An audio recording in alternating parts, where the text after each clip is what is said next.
Hi friends, in today's video we are going to cover classical waterfall model. Let's see the definition of classical waterfall model.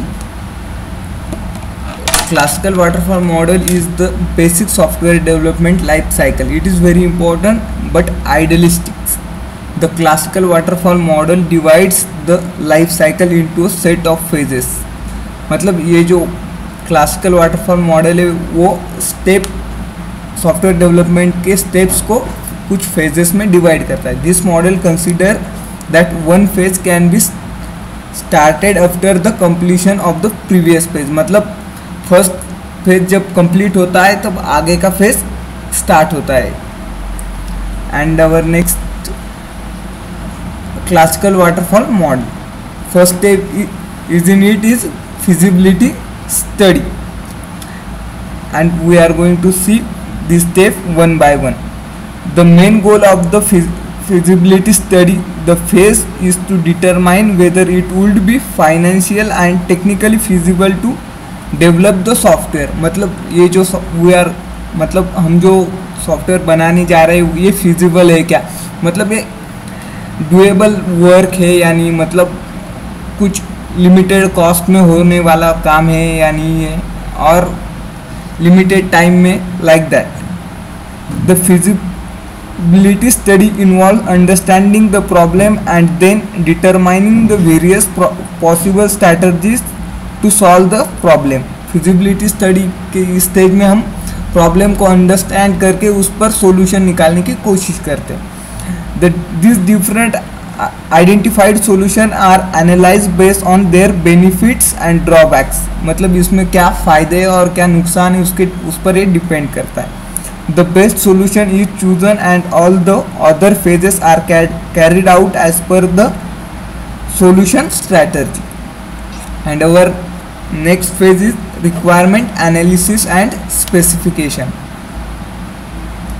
The aim of the requirement analysis and specification phase is to understand the exact requirement of the customer and document them properly. मतलब ये requirement and analysis के stage में हम customer की क्या requirement है, customer को वो सॉफ्टवेयर में क्या क्या फैसिलिटी चाहिए, क्या क्या एक्टिविटीज़ ऐड करना है, क्या डिटेक्ट करना है, ये सब इसमें डिसाइड होता है.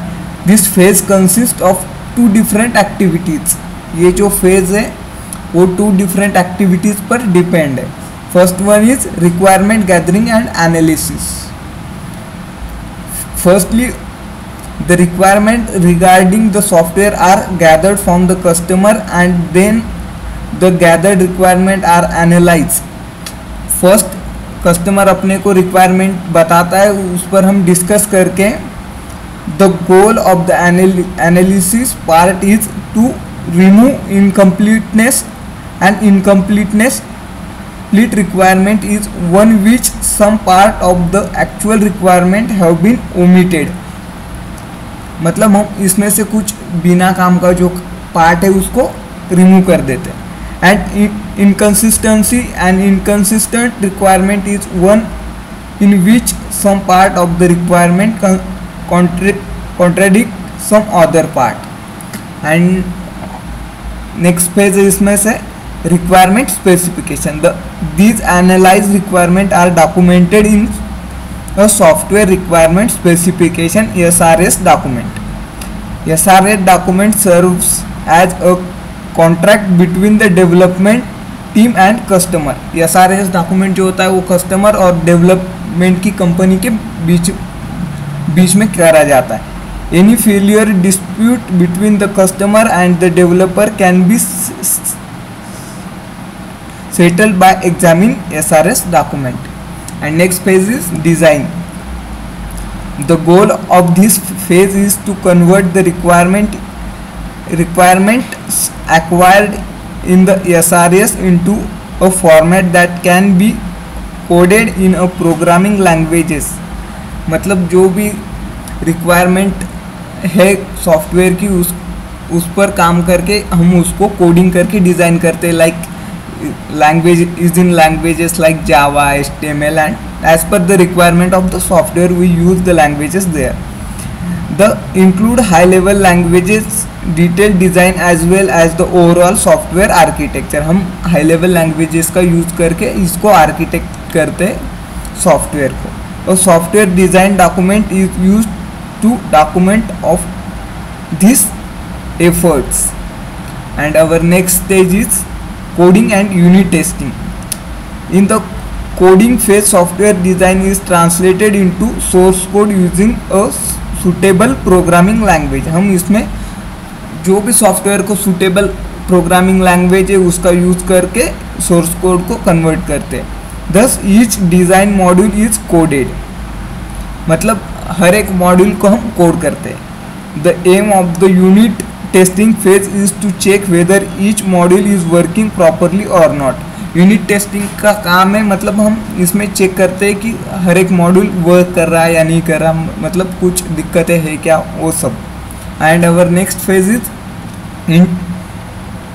Integration and system testing.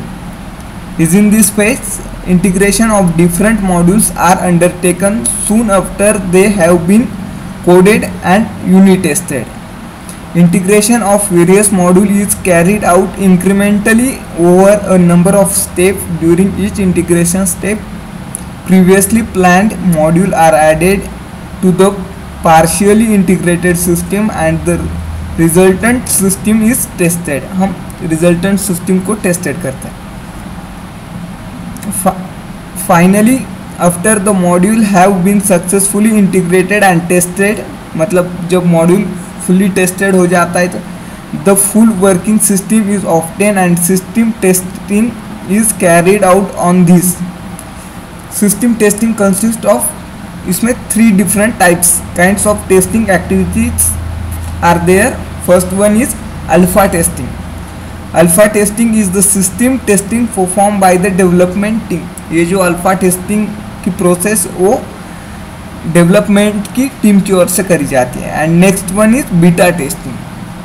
Beta testing is the system testing perform bye a friendly set of customer.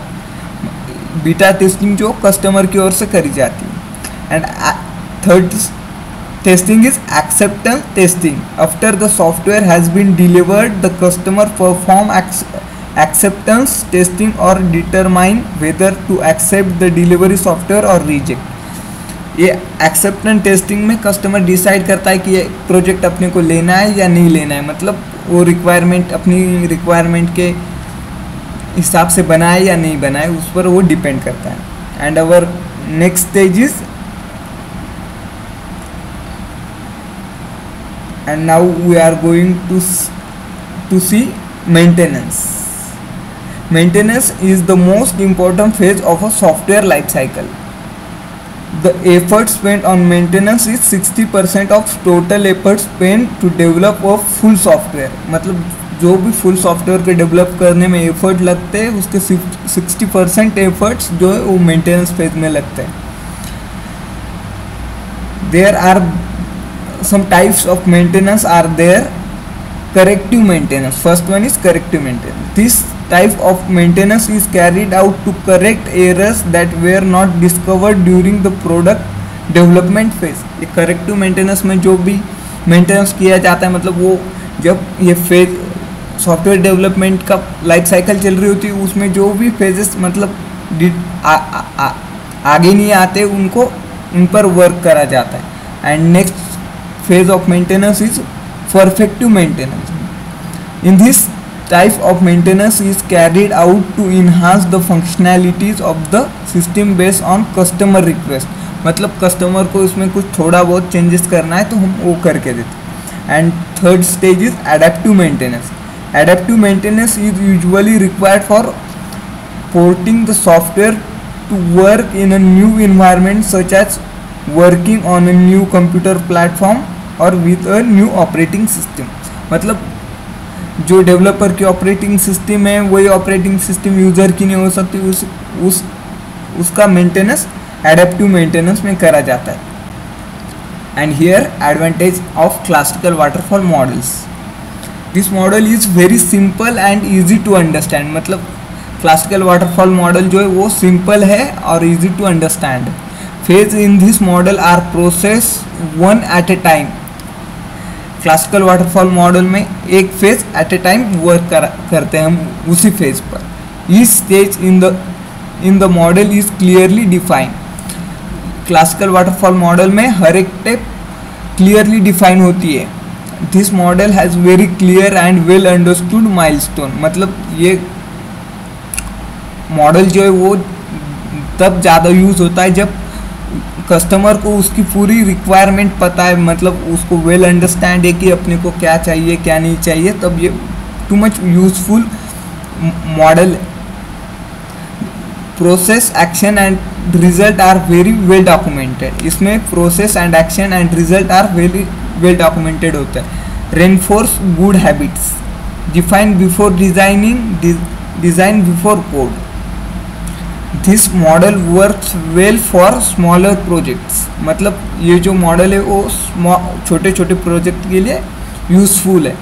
And projects where requirement are well understood.